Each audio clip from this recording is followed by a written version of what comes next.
The Galactic Council had gathered inside the great chamber that floated above the dying red star. Hundreds of alien leaders filled the seats that curved around a glowing core of light. Their voices mixed into a restless hum. Fear, pride, and confusion all tangled together. For the first time in centuries, the Council's long-range scanners had gone blind. Something massive was moving through the void, but no one could see it. No energy trace, no radiation, no signature of any known drive. It was as if space itself refused to reveal what was coming. High Chancellor Vorin, a tall creature of silver skin and crystal eyes, slammed his staff. "Report! Who hides from our sight in open space?" he demanded. The technicians worked faster, their hands trembling. Then one of them gasped. "Sir, there are hundreds of ships, maybe thousands." The hall grew quiet. Every eye fixed on the holographic display. It showed only distortion, ripples, shadows, a silhouette that was not truly there, the Council murmured, thinking of ancient stories. The old myths spoke of a lost world called Earth, a world that had vanished after the Great War.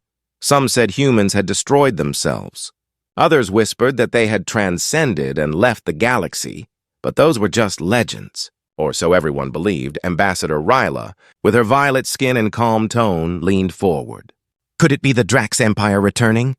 she asked. "No," said a voice from the back. Deep and cold, "It is something older." Moments later, a signal hit every frequency at once. The sound was clear, human, steady, and proud. "This is Earth Command," it said. No threat. No demand, only those 3 words. And the moment they were heard, silence fell.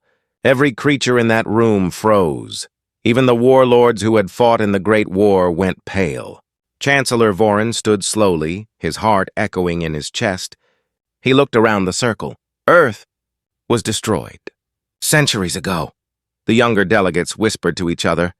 Humans, they're myths. No one survives in the Sol system. But the older ones said nothing. They remembered the stories their ancestors had passed down. Stories of a species that bled, suffered, and yet never surrendered. The signal continued. "This is Earth Command to the Galactic Council. We come in peace. But we are not blind."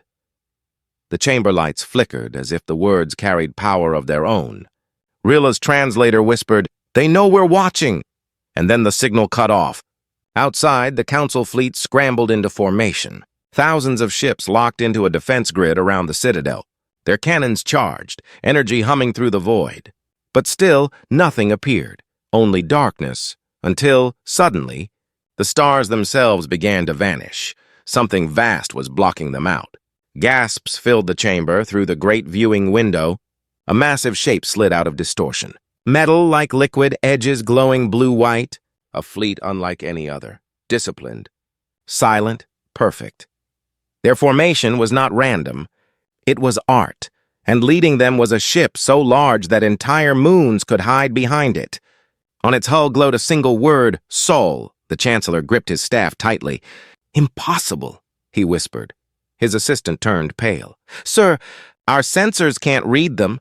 Our systems are jamming themselves." "What kind of technology can make the galaxy's most advanced machines go blind?" Rilla asked. Nobody answered.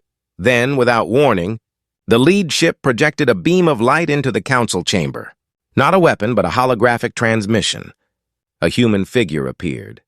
Tall, armored, eyes sharp like fire. "Members of the Galactic Council," the voice said, calm and clear.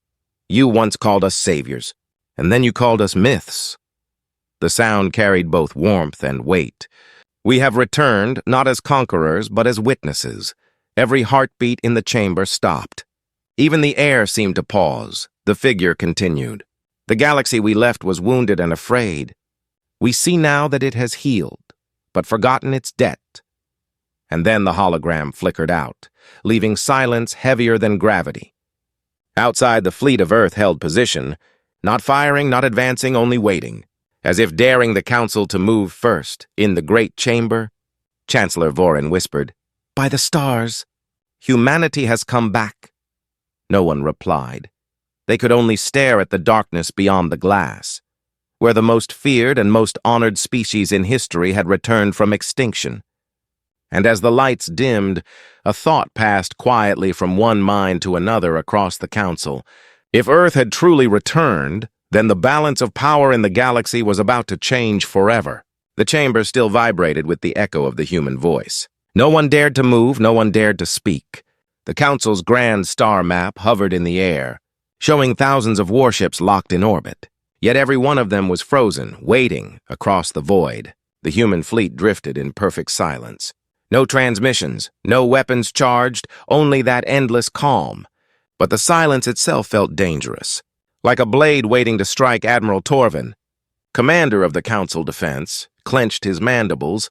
"Target the lead ship," he ordered, his voice trembling. "Let them see we are not afraid." His officers hesitated, their hands hovering over glowing controls, and then the consoles flickered and died.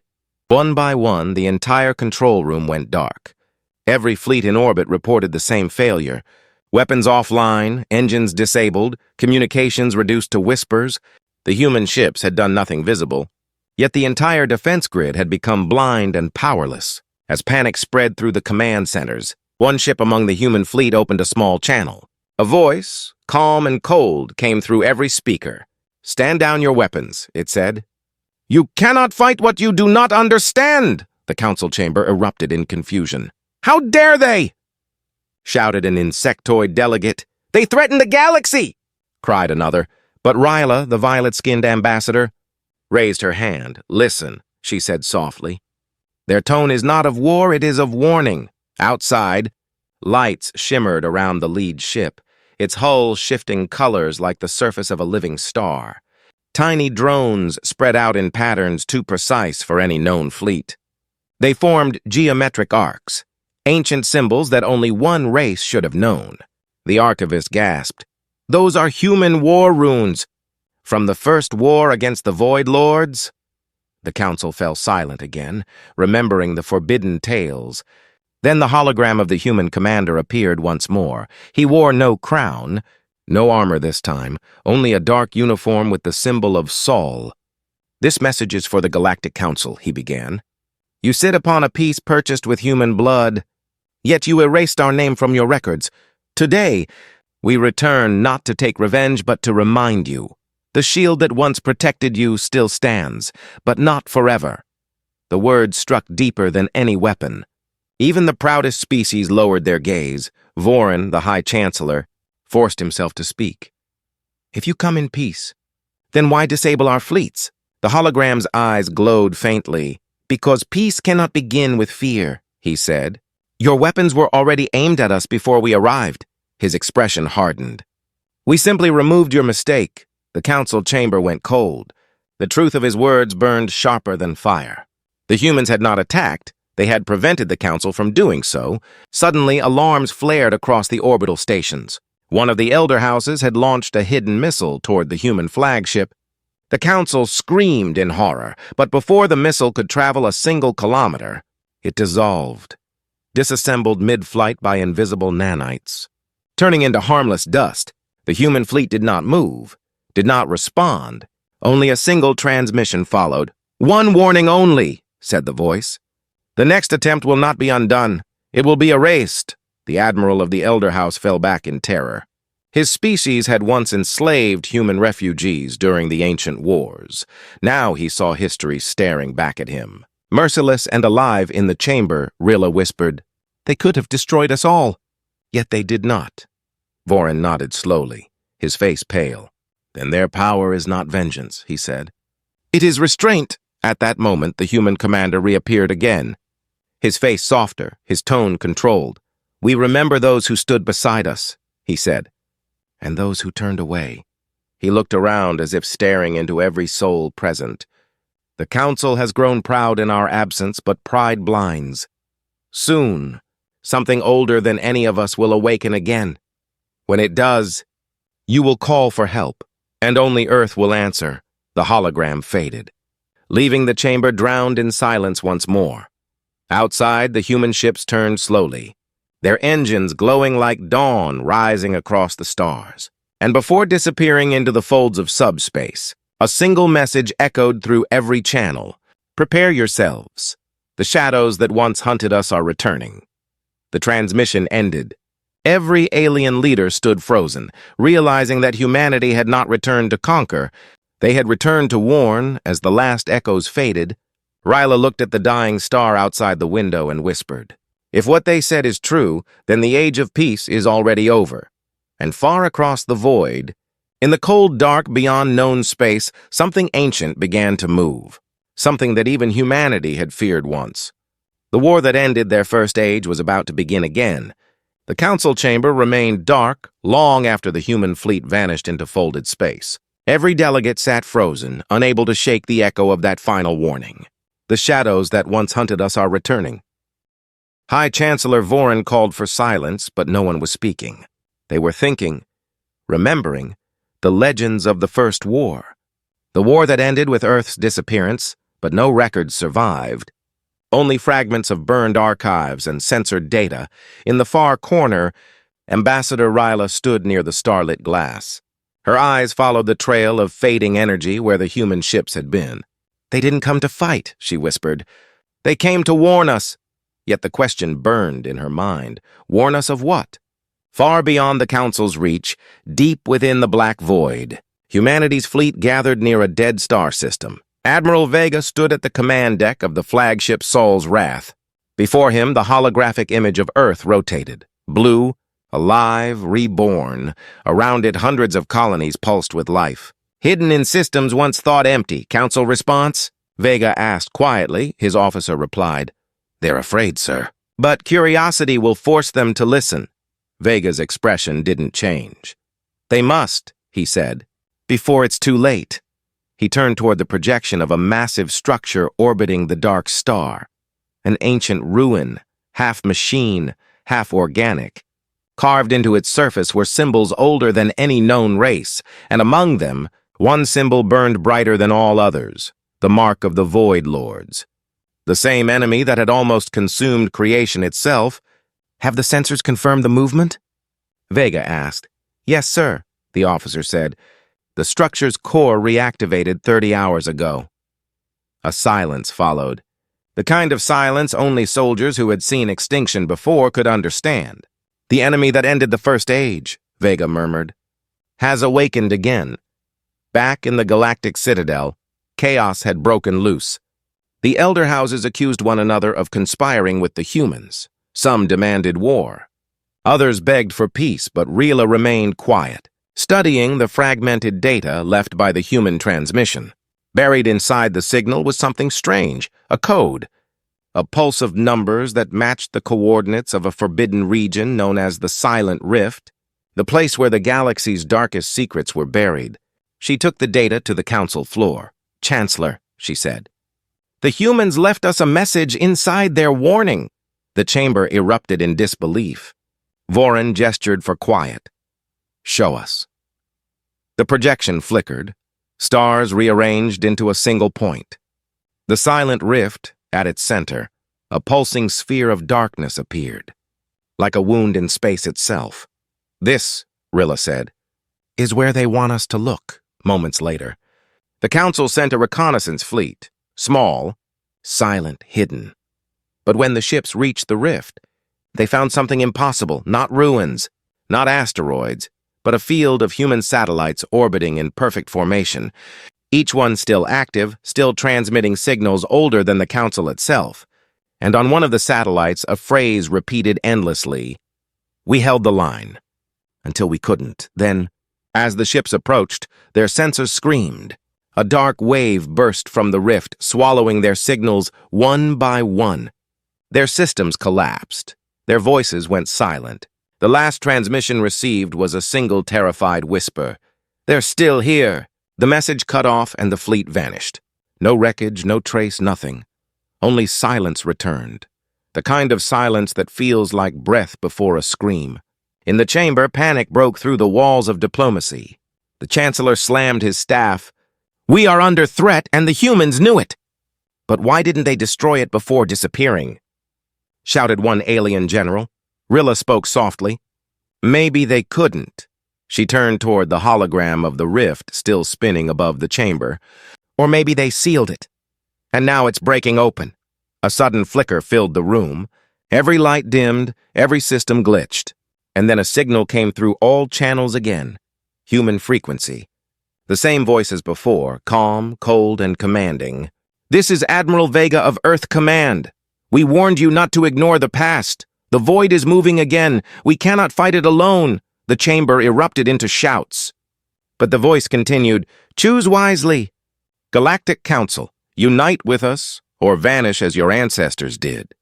Then, after a heartbeat of silence, Vega added, "The first world to fall will be one of yours." The signal cut, and before anyone could respond, an emergency alarm blared from deep space sensors.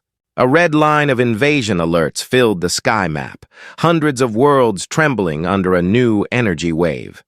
Rilla stared at the display, whispering, "They weren't warning us of war with humans. They were warning us of something worse, and far away, in the endless dark, the first of the void behemoths opened its eyes. The stars around it dimmed, and its roar echoed through the fabric of space. Humanity had returned not as conquerors, but as the last defense between life and oblivion. The alarms that filled the galactic citadel were like the cries of dying stars. Red light washed over every face as holograms flickered alive. Worlds at the far edge of the Orion Reach were vanishing, entire systems going dark in seconds. No explosions, no fleets, only silence spreading like disease. Ambassador Ryla gripped the edge of her console, her voice shaking. "Where are the distress signals?" A technician whispered, "There are none. They're being consumed." Consumed, not destroyed. There was a difference, and it chilled the heart. The Chancellor's voice thundered through the chaos. "Summon every armada! We will stand together!" But even as he spoke, the galaxy's mightiest weapons dimmed to ash. The same shadow that had swallowed the human fleet centuries ago was rising again. Far across the void, Admiral Vega stood before the bridge window of Sol's Wrath. His officers watched in silence as the distant stars began to fade. "We were too late," he murmured. "The rift has cracked open." On the screen, a shape unfolded. Colossal. Black as gravity itself, it moved without sound, bending light around its form. The first of the void behemoths, a living storm forged from the bones of dead suns.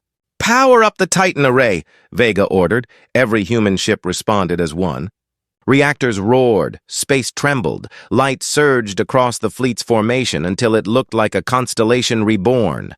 "Lock on the rift," he said, "and show them what humanity remembers." The command rang through every vessel. For a heartbeat, all of creation seemed to hold its breath. Then the Titan array fired, a beam brighter than dawn itself. It crossed millions of kilometers in an instant. Tearing through the void, and for the first time in recorded history, the behemoth screamed, back in the council chamber. Alien leaders stared in disbelief. Their screens blazed white with the energy signature. That power level is impossible!" one shouted. Rila whispered, "No, it's human." She watched as the light of Earth's vengeance painted the stars. It wasn't hatred, it was memory made fire. The Council was witnessing history's ghosts defending the living once more, but the victory was brief. As the light faded, a dozen more rifts opened, each vomiting new shapes vast, insectoid titans crawling with liquid shadow. "They're multiplying!" cried a voice. "They feed on energy. Ours, theirs, it doesn't matter." In the middle of the chaos, the human transmission cut through again. Admiral Vega's voice was calm but fierce. "Galactic Council, this is not your war anymore. It's everyone's. You built walls of pride and called them peace, while the enemy rebuilt itself beneath your stars. Now you will fight, or you will burn." The Chancellor finally found his voice. "Human Admiral," he said, "we offer alliance, if you will lead it." Vega's reply came like thunder. "Then listen well," he said, "because this time, humanity does not fight for survival. We fight for balance." His image vanished. Replaced by tactical data flowing through every council ship, in seconds, systems once incompatible linked perfectly with human command protocols. It was as if the humans had planned this moment for centuries. The first joint strike began over the ruins of Mira 9. Hundreds of alien destroyers, led by the human dreadnoughts, formed a sphere around the behemoths. The creatures twisted, devouring plasma, bending weapons back upon their makers. But then Earth unleashed something new. The Aurora Network. Thousands of drones shimmering like silver birds spread across the battlefield. Each drone carried a fragment of an ancient human AI, the mind of Sol itself. Together they sang in frequencies older than stars, weaving shields, reflecting energy. The darkness shuddered under the song of humanity. Rilla watched the feed with tears in her eyes. "They sing while they fight," she whispered. An old general beside her bowed his head. That's why they won the first war. Yet amid the hope came horror. One behemoth broke through the formation, diving toward the galactic citadel itself. Its shadow fell across the council world like night devouring noon. Cities screamed, skies burned, and gravity twisted into madness. The planet's defenses were gone, its heart exposed. Before impact, a blinding light erupted above the surface. Sol's wrath had arrived, engines burning like suns. The human flagship placed itself between the monster and the planet. "Not this world," Vega said quietly. "Not again." The Titan array fired one final time. The beam tore through the behemoth's core, splitting it into rivers of shadow that turned to dust. And as the pieces fell into orbit, the humans transmitted a final phrase to the council below. "Remember who stood when the stars fell silent. The citadel's skies cleared." The council looked up at the fading glow and saw the truth. Humanity had not returned to boast. They had come back because no one else would. And as silence settled once more, Ryla whispered the words that echoed through every mind. "They are not our myths," she said. "They are our memory." But deep in the void, sensors detected something worse. The behemoth had only been a scout. The real army was still coming, and somewhere in the endless dark, the ancient intelligence that commanded the void had just noticed that humanity had returned. The galaxy had gone quiet again, but not with peace. It was the kind of silence that comes before the universe decides who will live and who will vanish. In the wake of the battle over Mira 9, fragments of shattered behemoths drifted across the void like black ash. But deep inside those fragments, something pulsed. Something still alive, still watching. On the bridge of Sol's wrath, Admiral Vega stood surrounded by his officers. Every console glowed with ghostly blue light. Sensors whispered warnings of gravitational distortions spreading across multiple systems. "The void wasn't retreating. It was learning, Admiral," said Commander Hale. "The energy readings are changing shape." "Explain," Vega said. Hale swallowed. "They're copying us, sir." The room froze. Even the ship's AI, Solus, paused before confirming it. "The behemoths have begun to mirror human energy signatures," it said. "Adaptation threshold achieved." Vega's jaw tightened. "Then they've started the second phase." He turned toward the fleet hologram, where hundreds of dots represented humanity's armada scattered across the stars. "They're not mindless beasts," he said quietly. "They're building an army that looks like us." At the same time, the Galactic Council descended into chaos once again. Delegates shouted across the chamber, their voices filled with fear and guilt. "They brought this war here." "No. They saved us." "We must take command before it's too late." Ryla rose from her seat, slamming her hand against the crystalline podium. "You still think command is the answer?" she cried. "The humans fight monsters born of darkness, and you can't even fight your own pride." The hall went silent. Even the Chancellor bowed his head. For the first time in history, a single human transmission had united every species in fear. Yet they still refused to unite in purpose. Suddenly, the chamber lights flickered, the floor vibrated, and then a hologram materialized in the center. Admiral Vega himself.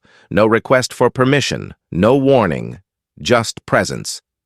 "Members of the Galactic Council," he said, his voice calm yet filled with iron. "Your fleets are not ready. Your unity is a lie, and your arrogance blinds you still." A senator shouted, "You will not dictate terms in our chamber." Vega's eyes glowed faintly. "I don't intend to," he said. "Instead, I will show you why you should listen." Outside the council world, space folded open, and from that rip in reality, Earth's Black Armada arrived. They appeared without sound, massive angular vessels cloaked in light-bending armor, ships no one in the council had ever seen before. Not even on ancient records. Their hulls bore no names, only numbers, every one of them older than the council itself, preserved in silence for this moment. The sky over the citadel darkened as hundreds of them emerged. The ground trembled beneath their gravity fields. Council defense systems powered up automatically. Missiles, lasers, and shields hummed in panic, but Vega's voice echoed through every device in the system. "Stand down," he said, "and watch." The Black Armada opened fire, but not at the planet. Their weapons aimed skyward, toward a point in space invisible to all alien eyes. Then, for a single heartbeat, reality screamed. The light of the stars bent backward, revealing something massive. A cloaked entity had been orbiting the council for years, unseen, feeding, listening. One of the void's advanced forms, hidden inside the folds of time itself. The council cried out as the thing became visible. A serpent of shadow longer than continents. Its mouth opened, swallowing the light of entire moons. And before anyone could speak, Earth's weapons struck. No explosions, only light. A silent wave that erased the creature from existence, leaving nothing but dust and echo. In the chamber, no one could speak.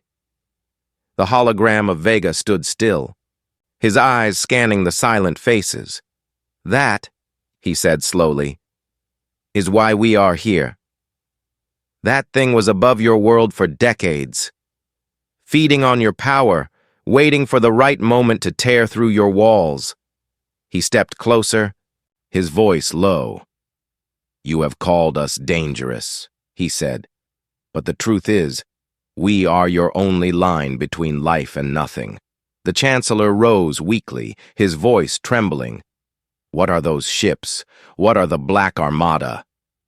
Vega looked toward him, the faintest glint of pain crossing his face. "They're ghosts," he said. "The last remnants of Earth's first war. Ships crewed by those who never came home. Each one carries the mind of a fallen soldier, preserved within the ship's heart." Gasps filled the room. "The ships think?" whispered Rila. "They remember," Vega said quietly, "and they fight because they were never allowed to stop." Outside, the Black Armada began to withdraw, their hulls flickering in and out of visibility. The stars returned to their natural light, but no one in the council could look at them the same way. They had seen the kind of power humanity wielded, quiet, precise, unstoppable. Rila stood and asked softly, "Admiral, if that is only a demonstration, then what lies beyond?" Vega looked at her, and for the first time, his voice softened. "Beyond?" he said. "Beyond lies the part of the galaxy where even light refuses to travel. The place we sealed long ago." He turned, his hologram beginning to fade. "The void is coming. And when it reaches your homeworlds, you'll remember this day. Not as a warning," he said, "but as the last time you saw mercy." The hologram vanished, leaving the council staring into the empty space where humanity's admiral had stood. And above them, the echoes of the Black Armada shimmered like ghosts across the stars. But somewhere deep in that darkness, something stirred. A voice, ancient and vast, whispered across dimensions. "So, the fire still burns," it said. And for the first time in millennia, the void spoke humanity's name. Darkness spread through the galaxy like ink in water. Worlds trembled, stars dimmed, and every communication channel filled with whispers that weren't words but memories. The void was no longer just approaching. It was speaking. Every mind across the council heard the same voice, old, hollow, vast, a voice that didn't travel through sound, but through fear itself. "You burned us once," it said.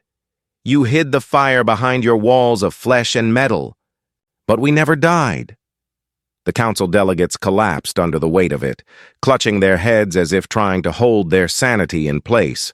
Only one voice cut through the storm. "Admiral Vega's." "This is Earth Command," he said calmly. "We hear you." At that moment, the holographic sky over the citadel turned black. The stars blinked out one by one until only a single image remained, a swirling vortex where the void's will took form. Not a creature, but a presence. It twisted reality like heat above sand, forming shapes of faces, countless faces, human, alien, unknown, each one whispering the same question. "Why did you betray your own creation?" Ryla gasped. "It's not talking to humanity, it's talking to us." And she was right. The void was not born of chaos. It was born of sin, the sin of the Galactic Council. "Chancellor." Vorin trembled as the truth clawed its way into the light. "The archives," he whispered. "The secret files of the First War." He looked up, eyes wet with guilt.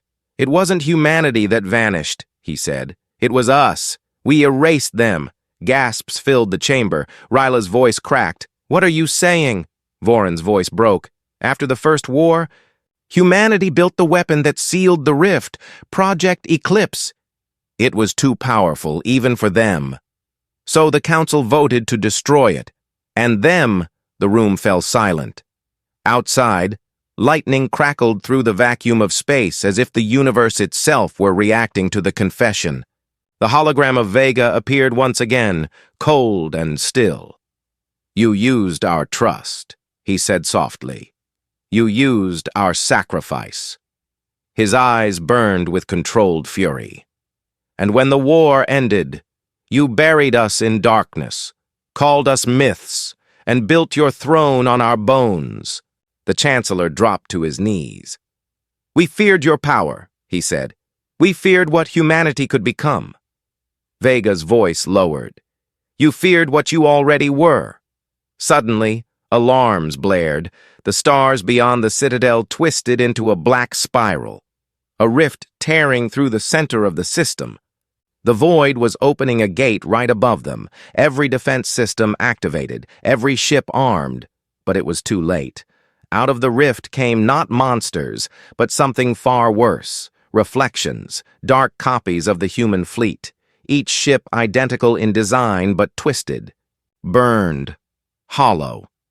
They moved with the same precision, the same silence. They were humanity's shadow.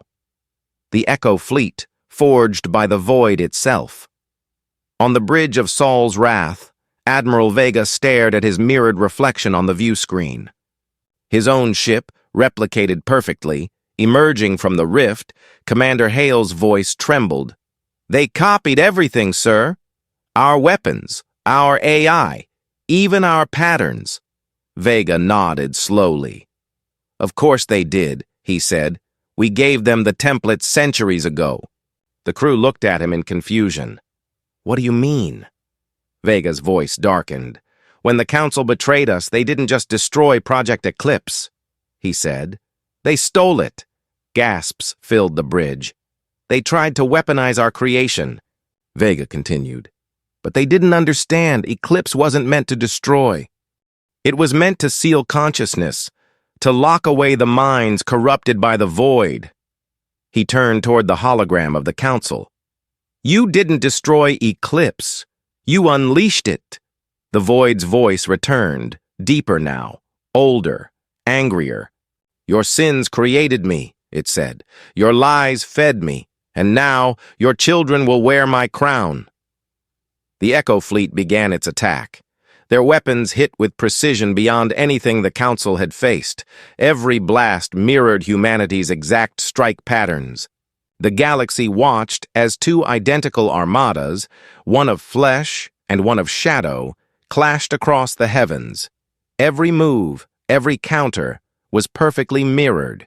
It was as if humanity was fighting its own memory. Rilla whispered, "How do you fight something that knows everything you are?" Vega's voice came through the comms. "You don't," he said. "You make it forget." A signal pulsed from Saul's wrath, an ancient code, one that hadn't been used since the end of the First War. "Activate Eclipse Protocol," Vega commanded, deep inside the ship's core. A golden light ignited. The crew looked on in awe as the walls of the flagship began to hum with ancient energy. "Eclipse isn't a weapon," Vega said. "It's a memory eraser for the universe itself." Solus, the ship's AI, spoke softly. "Admiral, activation will erase everything within 3 light years, including us." Vega nodded. "I know," he said, "but this is what we were built for." Back in the council chamber, Ryla shouted, "Admiral, if you do this, you'll vanish with them." Vega smiled faintly. "Then humanity will do what it always does," he said. "Disappear when the galaxy needs saving." He turned to his crew. "Ready the light." And in that moment, the Soul's wrath shone brighter than a newborn star. The Echo Fleet froze, the void screamed, and space itself began to fold. One last transmission echoed through every system. "Forgive them, Sul," Vega whispered. "They know not what they've buried." The light consumed everything. The rift collapsed. The darkness screamed and faded. And then, silence. No wreckage, no ships, no stars, only a calm void where Soul's wrath once stood. In the aftermath, the Council stood beneath a quiet sky. The threat was gone, but so were the humans. Rilla placed her hand on the cold glass of the chamber window. Tears glimmered in her eyes as she whispered, "They saved us again, and we erased them again." But somewhere, in the farthest edge of the galaxy, a faint pulse of light flickered. Slow, rhythmic, alive, and a voice whispered softly through the ether, "Eclipse complete, awaiting return signal." Humanity wasn't gone. It was waiting. When the light of Soul's wrath faded, the galaxy hung between breath and heartbeat. The stars were quiet, stripped of their fire, as if mourning the warriors who had vanished into the blaze. For a time, even the void itself was still. Then, slowly, the heavens began to shine again. Across the surviving systems, signals crackled back to life. The Council's ships rose from the shadows, damaged but alive. Worlds scarred by fear opened their eyes to dawn once more. But the silence that followed the war was not peace. It was the waiting of something unfinished. Ambassador Ryla stood beneath the ruined dome of the Galactic Citadel. The stars looked different now, colder, older. She pressed her hand to the glass where humanity's fleet once glowed. "They gave everything," she whispered, "and left us with nothing but memory." Yet even as she spoke, the ground trembled with a faint pulse, a signal, rhythmic, measured, alive, deep beneath the citadel, in the vaults where the Council once buried forbidden archives. Machines long thought dead flickered awake. Lines of ancient code danced across hollow screens in a pattern none could decipher, until one word appeared again and again: Eclipse. The technicians panicked. "Shut it down before it restarts the weapon!" But Ryla stepped forward, her voice firm. "It's not a weapon," she said. "It's a heartbeat." The pulse grew stronger, spreading through every relay, every ship, every satellite, across the galaxy. Beacons began to flash the same pattern. 3 long signals, 2 short, 1 pause. The signature of Earth Command. Humanity was calling, but not from space, from within the light itself. In the void where Soul's wrath had vanished, space began to ripple. Photons bent, folding inward like petals closing around an unseen flower. And from the center of that impossible silence, a sphere of golden energy bloomed.